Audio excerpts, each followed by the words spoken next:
Че, не клюет? Старый грузин рассказывает молодому, как зовут.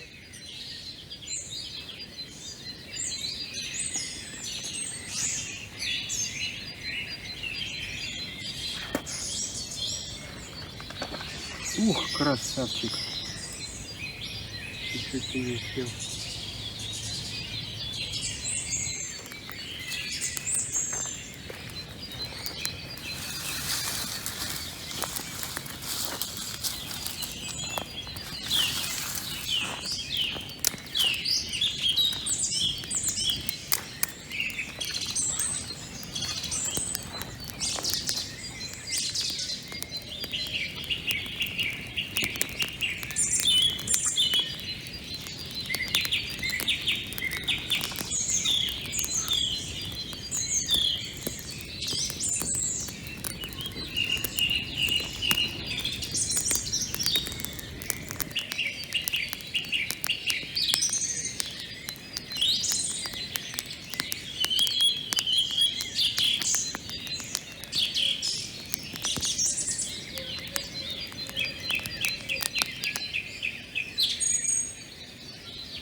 Здравствуйте.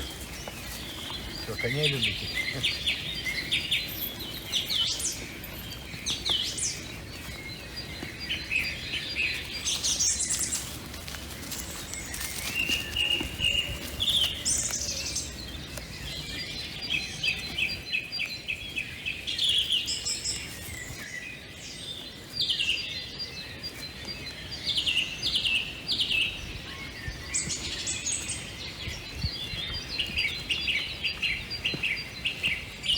Вот такая вот неожиданная встреча состоялась сегодня на рыбалке.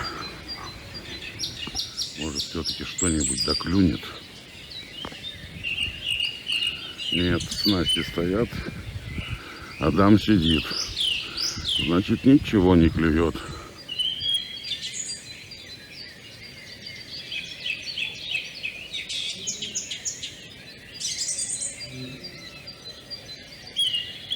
Че, не клюет?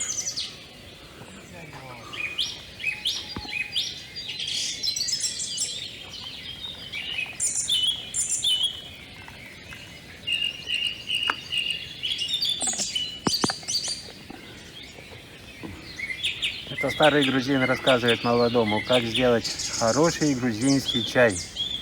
Берешь чайник, грузинский чай, засыпаешь, заливаешь кипятком, настаивается, выливаешь и смаешь туда китайский чай.